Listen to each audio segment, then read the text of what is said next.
Oi, mundo! Cara, eu tô precisando muito de café hoje. Olha a minha cara, bicho. Meu Deus. Então, na moral, vou até ficar em pé, porque senão eu vou dormir aqui. Vou levantar essa mesa. Vamos tentar de novo? Oi, mundo! Olha o cafezinho aí. Acho que vou ter que tomar mais uns três desses pra continuar. Quero café! Sim, é verdade. Hoje, finalmente, a gente vai falar de condicionais, de tomadas de decisões. Isso é uma parada que eu já estou falando aqui, ó, 3 vídeos que vai rolar, vou falar, e chegou o dia. A gente vai falar hoje de condicionais. Condicionais em Python e qualquer outra linguagem de programação é uma coisa extremamente importante, porque é isso que permite ao programa tomar decisões. É isso que permite você criar lógicas com diferentes branches, com diferentes saídas, diferentes ações diante de situações que você mede através dos inputs que recebe de usuários, através de arquivos que você leu, de dados que foram gravados em bancos de dados, sensores, enfim, seja lá o que for, é baseado nesses dados, nessas entradas, que o programa toma decisões. E como que ele toma as decisões? Fazendo comparações lógicas ou operações lógicas e indo para um lado ou para o outro, fazendo A, ou B, ou C, ou não fazendo nada. Enfim, isso aí é a lógica de negócio que você tem que programar. Mas isso só é possível se você tem uma estrutura de tomada de decisão.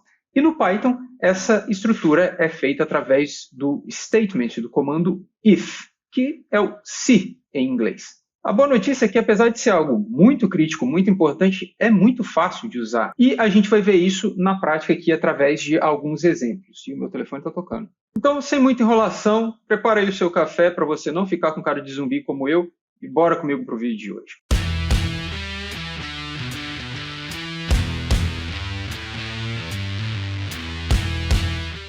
Então, belezeira. A ideia desse vídeo é a gente olhar para alguns exemplos e entender a estrutura do comando if e variações dessa estrutura, porque tem pelo menos 3 formas diferentes de você programar a sua tomada de decisões usando o if, ok? A primeira delas, a mais simples, é quando você quer instruir ao Python, quer pedir ao Python que só realize determinada instrução ou sequência de instruções, bloco de instruções, se uma condição for verdadeira. E só. Se essa condição não for verdadeira, ele pula inteiramente o bloco de instruções que está indentado, aninhado dentro do comando if e vai para a próxima, continua o programa após esse bloco de instruções. Então, vamos focar no nosso primeiro exemplo aqui. O exemplo 1, eu apenas coloco uma linha aqui, um print aqui na linha 10 dizendo que aqui a gente começa o nosso programa, aqui a gente começa o nosso exemplo. E de cara, na linha 12, já tem o nosso if. Perceba que aqui eu não estou de fato tomando nenhuma decisão, porque inicialmente a minha ideia aqui é só mostrar para você como que o if funciona. O if só funciona executando o código que vem abaixo dele, aninhado ou indentado, que se diz, dentro dele, se a condição que vem após o if, na linha em que o if está, se resolver para true. Aqui eu não estou colocando nenhuma condição, nenhum comparador lógico, nenhum operador lógico, eu estou colocando true de uma vez só para você ver que se o que vem depois do if resolver para true, o que vem abaixo do if, aninhado dentro dele, será executado, ok? Então é necessário, muito importante, você entender também esse conceito de indentation ou indentação no Python.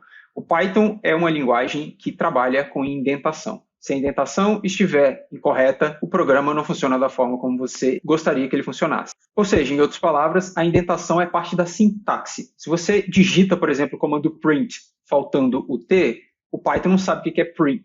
Desculpa, olha eu errando. O sono está brabo hoje.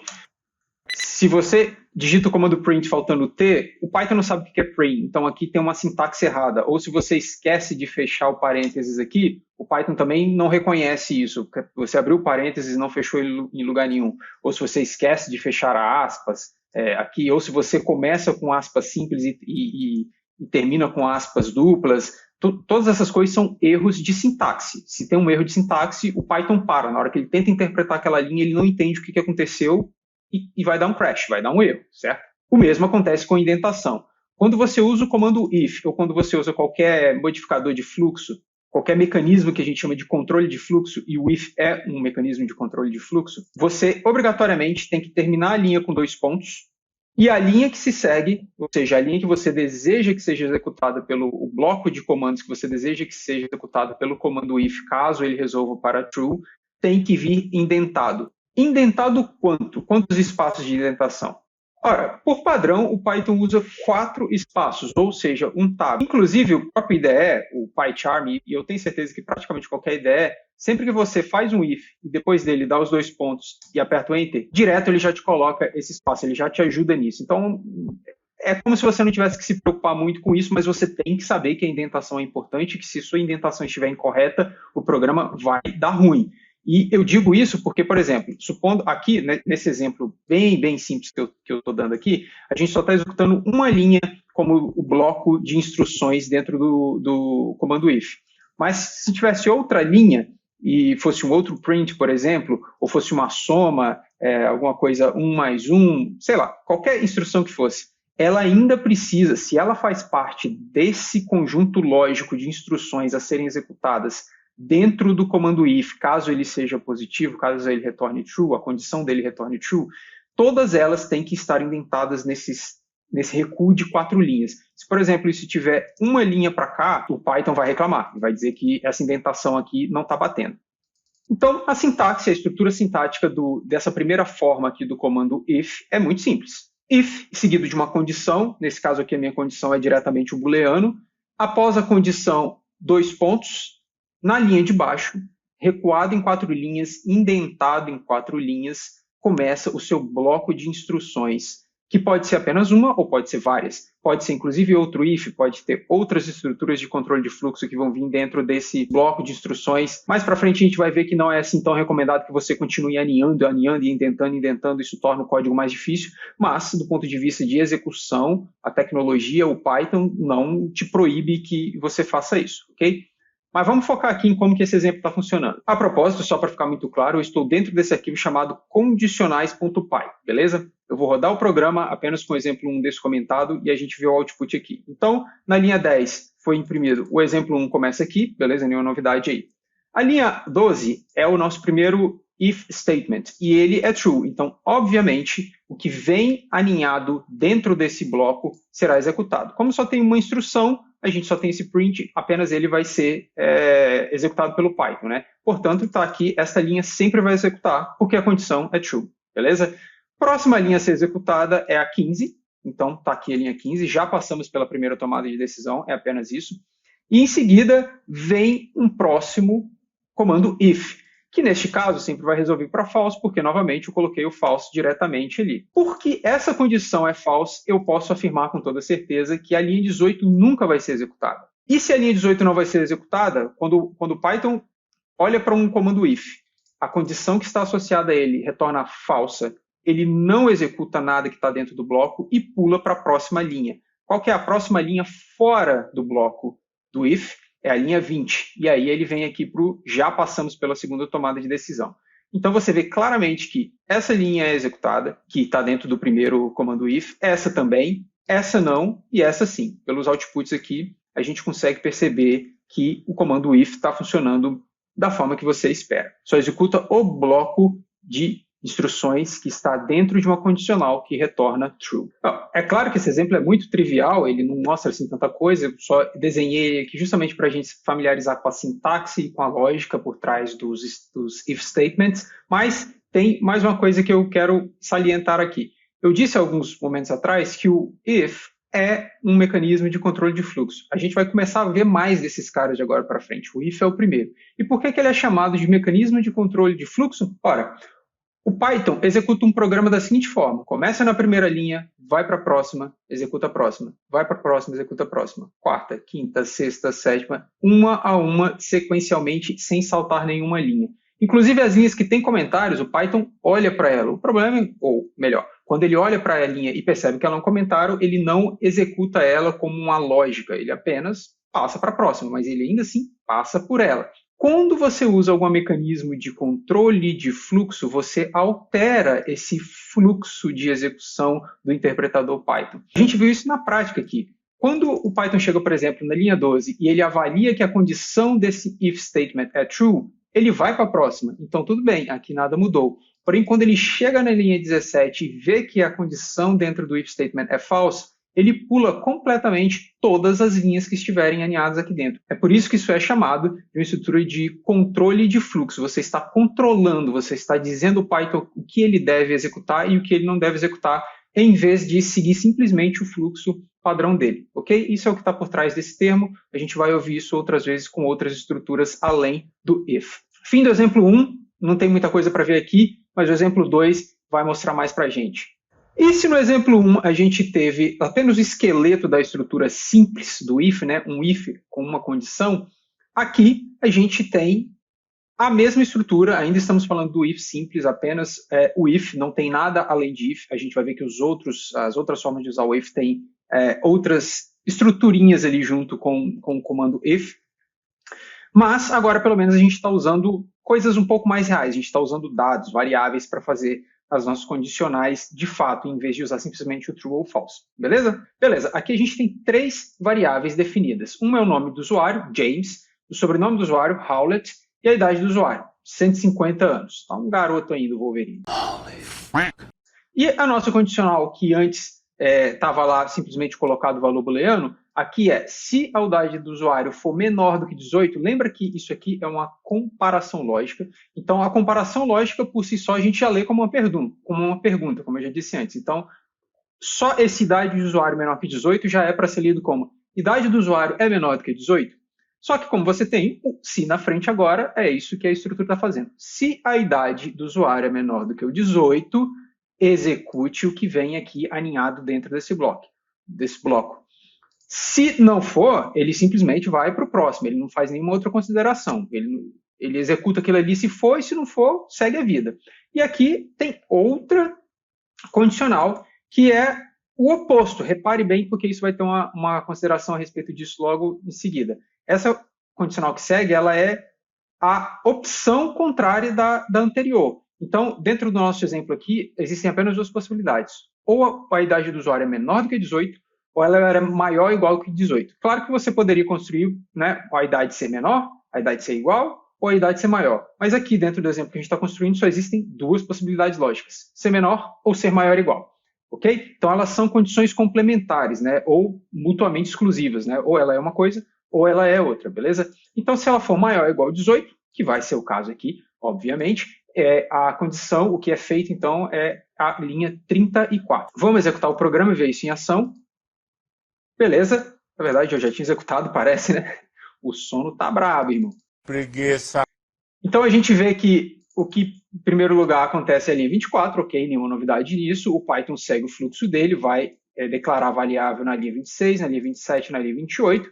E aqui, ele avalia essa condição para false, que de fato tem que ser, afinal de contas, a nossa idade é 150, isso obviamente é maior do que 18. Portanto, a linha 31, em momento nenhum, vai ser imprimida, né? Não está aqui, certo? O próximo output que ele dá é o da linha 34. Então, aqui não executou nada, pulou, veio para 32, está vazia, veio para 33, essa condição avalia para verdadeiro. E, portanto, a linha 34 executa. Bem simples, não tem muito segredo na condicional if, certo? E eu já sentei de novo, porque eu subestimei a minha energia. Já avisei que vai dar merda isso.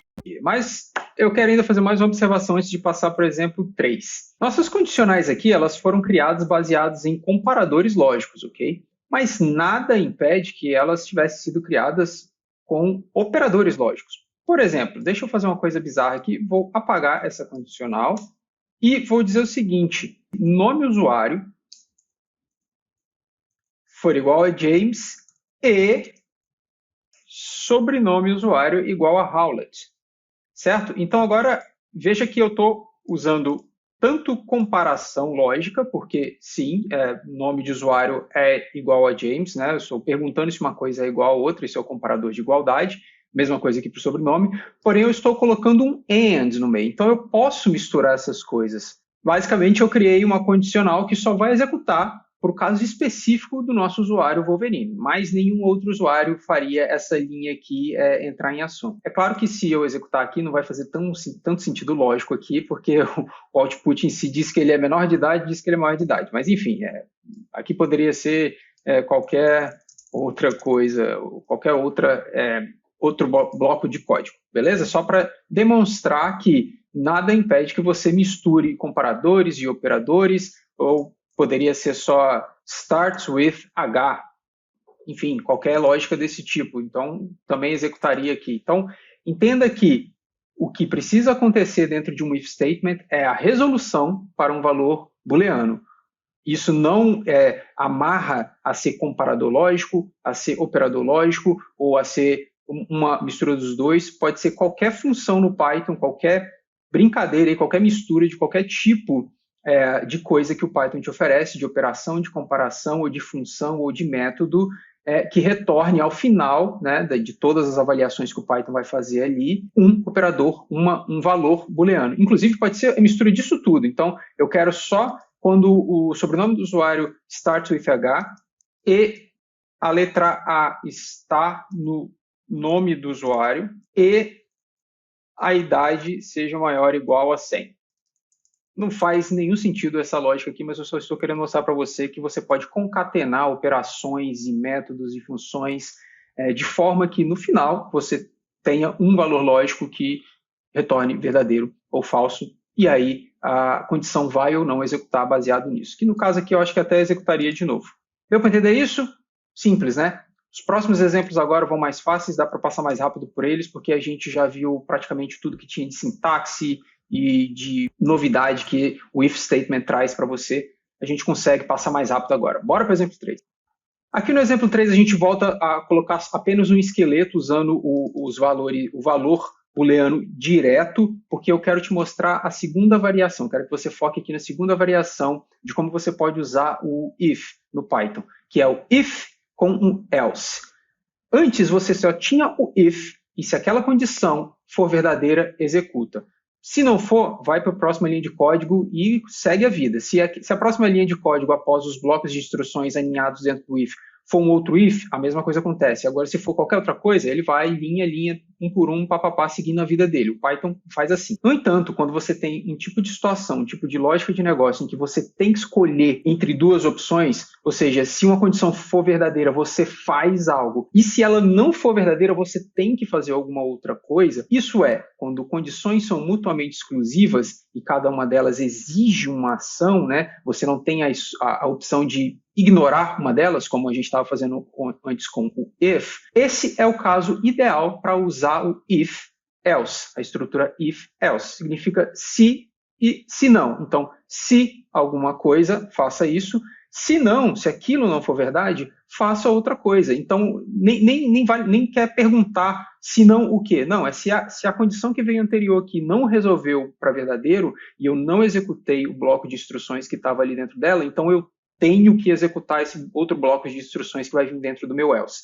Essa é a lógica do if-else. Vamos ver isso aqui acontecendo. Executando o exemplo 3. Então, aqui, exemplo 3 começa na linha 43. Como eu já coloquei o false direto, obviamente essa linha aqui nunca vai executar. Como isso aqui é uma estrutura if-else, pelo fato disso aqui nunca executar, isso aqui sempre vai executar. É assim que funciona essa estrutura. E a gente vai vê-la agora no exemplo um pouquinho mais real, voltando aqui para o nosso usuário Wolverine, no exemplo 4. Lembra que a gente estava usando a questão da idade. Eu comentei que as idades ali, existiam apenas duas possibilidades para elas. Uma era ela ser menor do que 18 e outra era ser maior ou igual do que 18, perfeito? E para ambas coisas havia uma ação bem definida. Se fosse menor do que 18, eu queria fazer algo, e se fosse maior ou igual a 18, eu queria fazer outra coisa. Neste caso, claramente a estrutura if-else é o que você deveria preferir usar, porque senão você faz ali duas comparações lógicas desnecessariamente. Você só precisa de fazer uma, você só precisa de saber, é menor de idade? Sim. Ah, então tudo bem, então faço isso. Ah, é menor de idade? Não. Então ok, então já sei que eu tenho que fazer outra coisa. Eu não tenho que perguntar, não é menor de idade? Então ele é maior de idade, né? Bom, claro, se ele não é menor de idade, ele é maior de idade, não existe outra opção para isso, beleza? Esse é o tipo de situação em que você quer usar o if-else. E a gente vai executar basicamente a mesma lógica que estava anteriormente ali no exemplo 2, aqui no exemplo 4. Então, o usuário James Howlett já é maior de idade e tem 150 anos. Por quê? Cheguei aqui no if, perguntei se a idade dele é menor do que 18, claramente não é. Se isso aqui não executou, o else não quer nem saber, amigo. Vai executar o que está dentro dele e ponto final. É assim que funciona. Show de bola, if else está dominado, não tem muito o que dizer, porque você é um cara que já se ligou. Supletivo. E com isso a gente chega ao exemplo 5, que nos apresenta a terceira e última possibilidade aqui de usar o if. Ok, nós vimos então, a primeira possibilidade é, se alguma coisa é verdade, executa, se não, vida que segue. A segunda possibilidade é, se alguma coisa é verdade, executa, e se não, eu quero que execute outra coisa aqui com certeza. Então, ou eu executo aqui, ou eu executo aqui, e eu não posso passar, né, dessa estrutura sem executar uma coisa ou outra. Mas isso é muito bom para quando você tem apenas duas condições. E quando você tem múltiplas condições?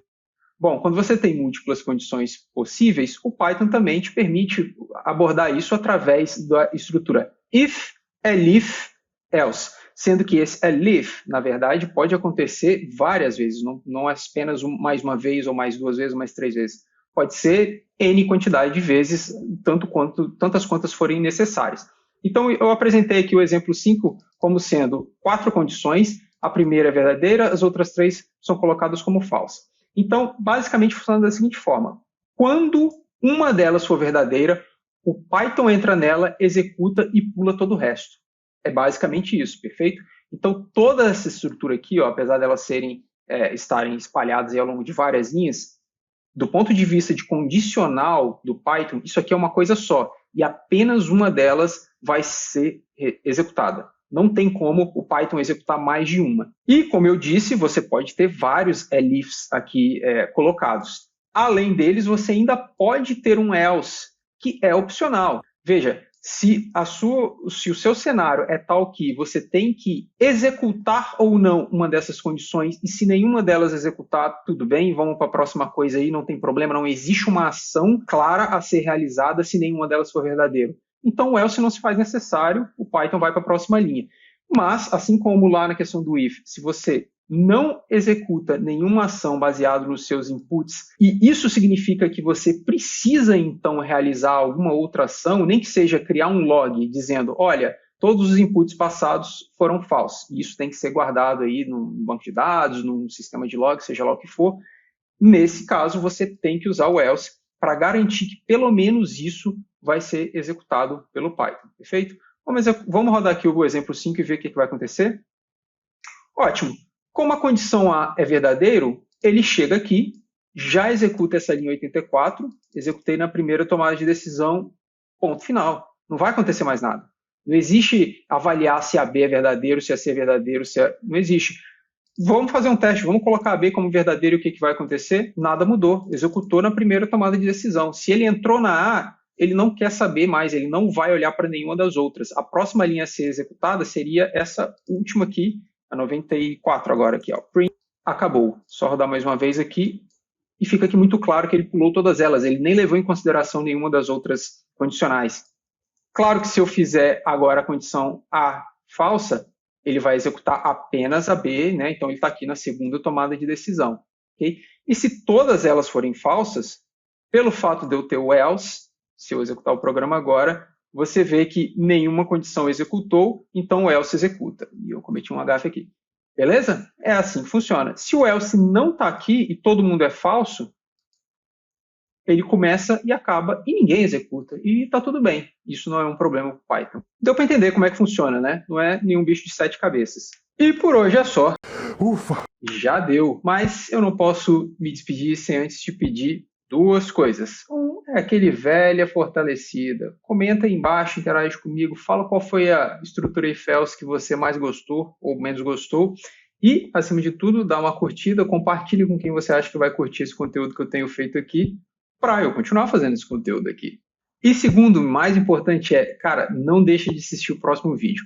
Até aqui nesse canal, a gente viu muito print, muito outputzinho na tela e tal, mas no próximo vídeo a gente vai começar a desenvolver um embriãozinho de um sistema que a gente vai continuar desenvolvendo ao longo dos próximos vídeos. Então, o próximo vídeo é bem legal, ele vai trazer um aspecto um pouquinho mais prático para essa playlist do Python Iniciante que a gente está fazendo por aqui.